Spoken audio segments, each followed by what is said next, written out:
Mamboa me ho papa. Ntino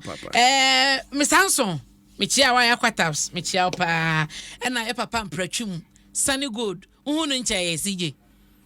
Mpratwum. Yeah, Mr. Mpratwum. Yeah. Tibacha say yeah. Mehwehwe no, mehwehwe no. Media weekend nyina mete nka oye me muwa bi papa. Yeah. Tika mankan. Oh, na sanya bibia na de betra we ka da bi. And to ka say ayo ka say na dia show. Si ye nkasa. Re wi ahum ye chire ho.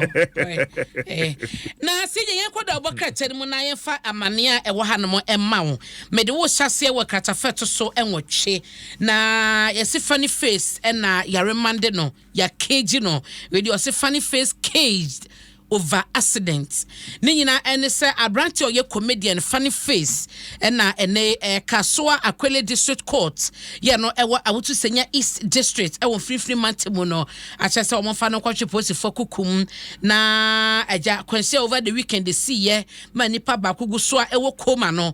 chese hwehwemu enkoso na omunhunu eho asem ka na no kranie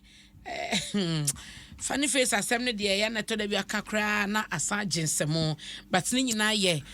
wo de ebre no so a ye bedi echene de mu ama ne bo abreo na eno chi so so hwe katafeto so miensa wo daily guide Dr. Mahmoud Bawumia ya oye Franka tuni edema MPP amanyoko no mampania bedi echire wo no so atesi kwanso anya bossa wo de toto honom no enya bossa ye bekasa yenketoa ye bossa tele yo sanso wo gidie ne resimu say bosse bia oso manfo no ode beye adwuma etu hwemu asese no wo say solar power eba na nyina mahode no yenya free awiemu no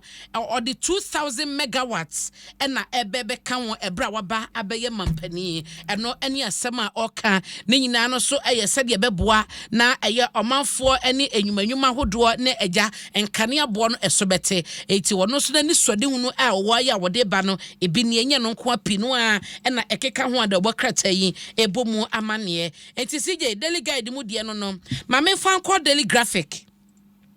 na yensha asema edahase ya Dr. Mahmoud Bawumia 2000 megawatts solar power oso odeba no ho asem de bokratai aka katafa etoso edumiensa na eno achi so no na wo chese emrase bedwafie na wo agietum 3.94 billion Ghana cedis sika mo ede koma get fund ase project bebre no ase ye bi won ma akansensem wo ntumi nto aso aka wiem ni ade ni se sika na wo de to anwuma no so no sika no emaye sika no aloke parliament ama approval sika yi wo sa ebeka Dr. Richard Ampofo Bodu administrator woda get fund ano ni foni na eda asem kesie yi ho ewo ha na Dr. Mohammed Amin Adam oye minister of finance no so ekasa yi wo se economy no agina aye stable na enche bia no recovery chese ebetie sim na omanfo anya ahohan ewo mudada dwumade no mubotom daily graphic kenim so amane a wode aba eno no yenhwe Ghanaian Times na wono so ebo amane Dr. Amina Damasema daily graphic akan eno aso woka ewo ha say den na get fund so mo chese wo mo ebetua 2.6 billion Ghana cedis edema contractors na adwuma na wo ma hyase a sese na ase akana entoaso emaye no wo mo di betua mo ka na wo matoaso aye adwuma no ede amman no sasa projects na kani nyina no wose so banfaso de manipa ne akokwa wodo titunia school fo nkwada ne schools a wo mo eye project na ediama na eno chiso wasofo no ebehye enwuma ene adansie eso omayimu eye kojo opon enkroma wo hwede obokratai ne fa etoso enkro a ebo amane ya wo chese sese no eba no saglemi housing project ya kan asama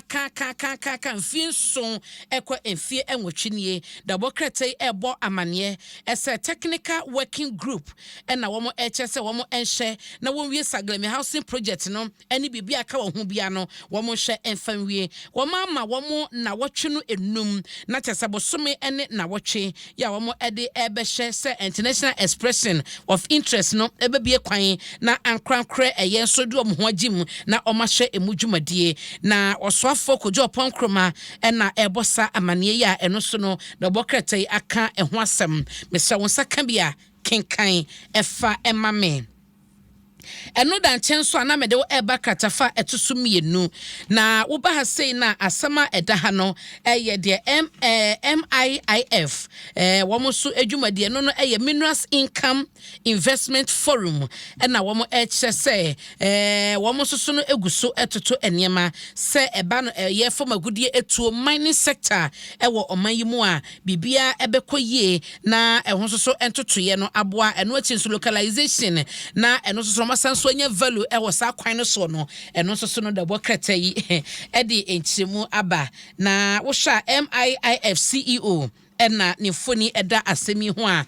wo mo de sa enchemu yi aba enti yewra ena ekasei na entotoye ne de omo chese eguso na Edward na ya kranten ena eken na enchemu omo ye na omo ehwe investors a wo mo sa ebeka omo se Canada na omo nyina so de omo ahoden abeta akire na omo de omo sika abehemu bie na amakwan na wo mo so e Ghana so de omo asemu no ne nyina ehun kitawode ne totoye ena ekoso na trade show ye ekoso e wo Toronto Canada no ena mpanyifo e de samane boy eboba enti CJ Bokrata no de kakra ya producer said mame animu nchemu no na mede ama wo no ti hey I don't know